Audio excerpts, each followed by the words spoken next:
Subscribe कर लिया? नहीं तो अभी करो और अपने दोस्तों से भी कराओ। बाद में तुमको भागने की जल्दी होती है तो लाइक भी अभी करो।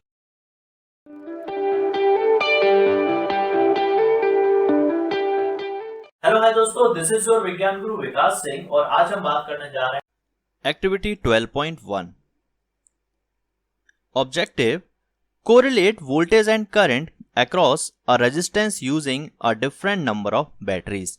तो ये जो एक्टिविटी है वो मेरे को बोलती है कि मेरे पास में एक रेजिस्टेंस अगर मौजूद है, उसके अक्रॉस में नंबर ऑफ बैटरीज को चेंज करता हूं तो उस रेजिस्टेंस के अक्रॉस वोल्टेज और करंट के बीच में क्या रिलेशन होने वाला है। ठीक है, तो यहां सीधी सी बात मैं आपसे करता हूं कि अगर मेरे पास में कोई रेजिस्टेंस मौजूद है, इस रेजिस्टेंस के अक्रॉस मैंने एक सिंगल सेल लगाया है, ओके, या मैंने 2 सेल लगाए हैं या 3 सेल लगाए हैं, इस तरीके से मैं नंबर ऑफ सेल्स को बढ़ाते जाता हूं, या मैं दूसरे टर्म्स में बोल सकता हूं नंबर ऑफ बैटरीज को बढ़ाते जाता हूं, तो इस रेजिस्टेंस के अक्रॉस मिलने वाला वोल्टेज और इस रेजिस्टेंस में से निकलने वाला करंट, इन दोनों में क्या रिलेशन होने वाला है। Observation, on increasing the number of batteries the potential difference as well as the current across the resistance increases proportionally. कहने का मतलब बहुत सीधा सा है कि जब मैं किसी सर्किट के अंदर नंबर ऑफ बैटरीज को इंक्रीज कर देता हूं तो इन दैट सिचुएशन जो पोटेंशियल डिफरेंस होता है यानी कि वोल्टेज और जो करंट होता है यानी कि आई, ये दोनों ही एक दूसरे के प्रोपोर्शनल होते हैं। यानी कि जब भी मैं एन को इंक्रीज करूंगा तो वोल्टेज भी इंक्रीज होगा और करंट भी इंक्रीज होगा। जस्ट इसका उल्टा भी मैं बोल सकता हूं कि अगर मैं एन को डिक्रीज करता हूं यानी नंबर ऑफ बैटरीज को डिक्रीज करता हूं तो वोल्टेज डिफरेंस या पोटेंशियल डिफरेंस डिक्रीज होता है, साथ ही साथ करंट की वैल्यू भी क्या होती है, डिक्रीज होती चली जाती है। अभी मेरे पास में एक सर्किट है, इस सर्किट में मैं देख पा रहा हूं कि ये मेरे पास में एक रेजिस्टेंस है जिसके अक्रॉस वोल्टेज मेजर करने के लिए मैंने एक वोल्ट मीटर को कनेक्ट कर रखा है, और इस सर्किट में से जो करंट पास हो रहा है उसको मेजर करने के लिए हमने एक एमीटर लगा रखा है। अब यहां पर आप देख सकते हो कि इस जगह पर मैं बैटरीज के नंबर को चेंज करने वाला हूं। अभी मैं मान लेता हूं कि मैंने V वोल्ट की एक सिंगल बैटरी यहां कनेक्ट कर रखी है, ठीक है। तब एमीटर के अंदर की रीडिंग और वोल्ट मीटर के अंदर की रीडिंग को मैं चेक कर लूंगा, ओके। अभी मैंने क्या किया कि एक और बैटरी को यहां कनेक्ट कर दिया। इन दैट सिचुएशन में वोल्ट मीटर की रीडिंग को और एमीटर की रीडिंग को चेक करता हूं तो प्रीवियस वाले केस से वोल्ट मीटर की जो रीडिंग है सेकंड केस में वो बढ़ चुकी होगी, और करंट की रीडिंग भी जो है सेकंड वाले केस में वो बढ़ चुकी होगी, ओके। नाउ मैं एक काम और करता हूं कि मैं एक और बैटरी को यहां कनेक्ट कर देता हूं, और तीसरी वाली सिचुएशन में मैं वोल्ट मीटर की रीडिंग को चेक करता हूं, दैट इज V3, और एमीटर की रीडिंग को चेक करता हूं, दैट इज I3। अब यहां पर मेरे को देखने को क्या मिलता है कि V3 प्रीवियस दोनों रीडिंग से बड़ा होगा और I3 भी प्रीवियस दोनों रीडिंग से बड़ा होगा। अभी मैं क्या करता हूं कि एक और बैटरी को कनेक्ट कर लेता हूं और मैं वोल्ट मीटर के अक्रॉस उसको मेजर करता हूं, दैट इज V4, और एमीटर के अक्रॉस में करंट को मेजर करता हूं, दैट इज I4। और इन दोनों को V4 और I4 को मैं जब कंपेयर करता हूं प्रीवियस रीडिंग के साथ में तो V4 बड़ा होगा V3 V2 और V1 से, और I4 भी बड़ा होगा I3 I2 और I1 से। इन दिस कंडीशन मैं बिल्कुल सीधे सीधे बोल सकता हूं कि वोल्टेज बढ़ रहा है, करंट भी बढ़ रहा है। कब? जब मैं नंबर ऑफ बैटरीज को इंक्रीज कर रहा हूं। Explanation, consider potential difference as pressure on the water and current as the flow of water. यानी कि मान लो कि मैंने यहां पर जो आपको डायग्राम दिखाया है, इस डायग्राम में आप देख पा रहे हो कि एक टैंक A है मेरे पास में और एक टैंक B है। टैंक A के अंदर वाटर भरा हुआ है high level, and tank B के अंदर जो वाटर भरा हुआ है that is low level, okay. Now अब मैं क्या बोलता हूं कि अगर मैं पानी के ऊपर, वाटर के ऊपर प्रेशर को इंक्रीज करता हूं, क्या करता हूं, प्रेशर को इंक्रीज करता हूं, तो वाटर का flow high pressure to low pressure take place होगा, okay.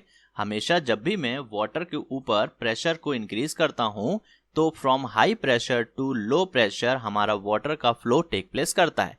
In the similar fashion अगर मैं मान लेता हूं कि एक जगह पर वोल्टेज यानी पोटेंशियल कैसा है, हाई है, और दूसरी जगह पर वोल्टेज यानी पोटेंशियल कैसा है, लो है, तो सिमिलरली हाई पोटेंशियल से लो पोटेंशियल की तरफ आपका करंट फ्लो होना स्टार्ट कर देता है, ओके। तो यहां पर आप देखेंगे मैं एक स्टेटमेंट बोल सकता हूं कि if we increase the pressure it will result in an increase in the flow of water. जैसे ही हम प्रेशर को इंक्रीज करेंगे तो उसके रिजल्ट से क्या होगा, वाटर का जो फ्लो होता है वो भी इंक्रीज हो जाता है। अब इसी चीज को मैं कनेक्ट कर सकता हूं किस चीज के साथ में, इसी को मैं कनेक्ट कर सकता हूं हमारे वोल्टेज के साथ में और करंट के साथ में। तो यहां आप देख पा रहे हो high voltage to low voltage क्या फ्लो होगा, करंट का फ्लो होगा, जैसे कि हाई लेवल ऑफ वाटर से लो लेवल ऑफ वाटर की तरफ वाटर का फ्लो होता है। ओके, चलिए आगे हम बात करते हैं। तो मेरे पास में क्या होता है कि when we increase the number of batteries across a resistance then we increase the potential difference. Okay, अगर मैं नंबर ऑफ बैटरीज को इंक्रीज कर रहा हूं इट मींस मैं वोल्टेज डिफरेंस यानी पोटेंशियल डिफरेंस को भी इंक्रीज कर रहा हूं। Okay, now potential difference is directly proportional to the current flowing through it. यहां मैंने अभी थोड़ी देर पहले ही कंक्लूजन निकाला था कि V और I दोनों एक दूसरे के प्रोपोर्शनल हो रहे हैं, क्योंकि मैंने नंबर ऑफ बैटरीज बढ़ाया था तो पोटेंशियल डिफरेंस इंक्रीज हो रहा था और करंट की वैल्यू भी इंक्रीज हो रही थी। ओके, तो एज अ रिजल्ट मैं बात कर सकता हूं कि we see an increase in the reading of ammeter as well as reading of voltmeter. Okay, तो एमीटर की रीडिंग इंक्रीज हो रही है यानी करंट इंक्रीज हो रहा है, वोल्ट मीटर की रीडिंग इंक्रीज हो रही है यानी कि पोटेंशियल डिफरेंस इंक्रीज हो रहा है। और ये कब हो रहा है, जब हम नंबर ऑफ बैटरीज को इंक्रीज कर रहे हैं। क्लियर है? तो अगर आप ज्यादा नंबर ऑफ बैटरीज को कनेक्ट कर रहे हो तो ज्यादा पोटेंशियल डिफरेंस और ज्यादा करंट आपको मिलने वाला है, यानी कि all these three things are proportional to each other. Conclusion, now voltage और करंट मेरे को पता है एक दूसरे के प्रोपोर्शनल होते हैं।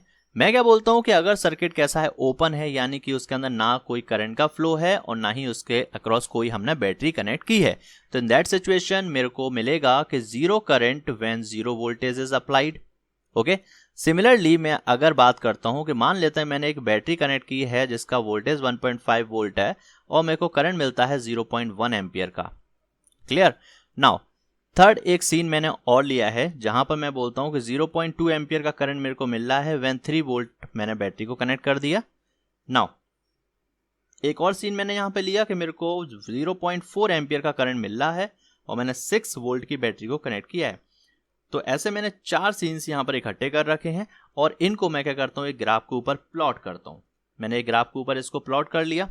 अब प्लॉट मैं किस तरीके से कर रहा हूं वो आप देख सकते हो कि मैंने वर्टिकल एक्सिस पर क्या लिया हुआ है, वोल्टेज लिया हुआ है, पोटेंशियल डिफरेंस लिया हुआ है, और हॉरिजॉन्टल जो एक्सिस है उसके ऊपर मैंने करंट लिया हुआ है। ठीक है, नाउ ये जो मेरे पास में 4 पॉइंट हैं, इन 4 पॉइंट्स को मैं क्या कर रहा हूं, वन बाय वन यहां पर प्लॉट करता हूं। तो पॉइंट कौन कौन से हैं, मैं एक बार पॉइंट्स को यहां पर नोट डाउन कर लेता हूं। तो पॉइंट मेरे पास कौन कौन से हैं, 0,0 यानी zero current at zero voltage, then 0.1 ampere का current at 1.5 volt voltage, then 0.2 ampere का current at 3 volt voltage and 0.4 ampere का करंट एट 6 वोल्ट वोल्टेज। अब इन चारों पॉइंट्स को मैं यहां पर ड्रॉ कर लेता हूं। क्या होगा, 0,0 इट मींस ये ओरिजिन वाला पॉइंट होगा। ठीक है, नाउ 0.1 एंड 1.5, तो 0.1 एम्पियर का करंट है और 1.5 वोल्ट का वोल्टेज है। इन दोनों को कनेक्ट करेंगे तो ये मेरे को पॉइंट मिल जाएगा। ये पॉइंट नंबर 1, ये हो गया हमारा point number 2। Now point number 3 कितना है, 0.2 एम्पियर एंड 3 वोल्ट। इन दोनों का इंटरसेक्शन यहां मिलने वाला है, that is point 3। Now fourth point क्या है, 0.4 एम्पियर का करंट एट 6 वोल्ट वोल्टेज। अभी इनको भी मैं अगर कनेक्ट करता हूं तो यहां पर मेरे को इनका इंटरसेक्शन मिलता है and that is my point number 4। ठीक है, अब ये 4 पॉइंट मेरे को मिले हैं, इन चारों पॉइंट्स को मैं क्या कर दूंगा, कनेक्ट कर दूंगा। इन चारों पॉइंट्स को कनेक्ट करने के बाद में मेरे को यहां जो ग्राफ मिलता है वो कैसा मिलता है, एक स्ट्रेट लाइन मिलता है। ये ग्राफ कैसा मिलता है, एक स्ट्रेट लाइन मिलता है। ओके, और स्ट्रेट लाइन मेरे को बताती है कि दो क्वांटिटी कैसी होती हैं, प्रोपोर्शनल होती हैं। ओके, तो इन दिस सिचुएशन मैं आराम से ये बोल सकता हूं कि वोल्टेज और करंट क्या है, एक दूसरे के प्रोपोर्शनल है। Conclusion, on increasing the potential difference across a resistance we see an increase in the current। मतलब बहुत सीधा सा हुआ, अगर मैं बात करता हूं कि पोटेंशियल डिफरेंस में कोई भी इंक्रीज हो रहा है तो इट मींस करंट के अंदर भी इंक्रीज हो रहा होगा। तो इट प्रूव्स दैट कि वोल्टेज एंड करंट एक दूसरे के प्रोपोर्शनल होते हैं, और यही तो मेरा ओम्स लॉ होता है। तो ओम्स लॉ का जस्टिफिकेशन मेरे को ये एक्टिविटी इजीली प्रोवाइड करती है कि भाई अगर आप नंबर ऑफ बैटरी को इंक्रीज करते हो तो वोल्टेज भी इंक्रीज होता है और करंट भी इंक्रीज होता है। Means voltage and current both are proportional to each other.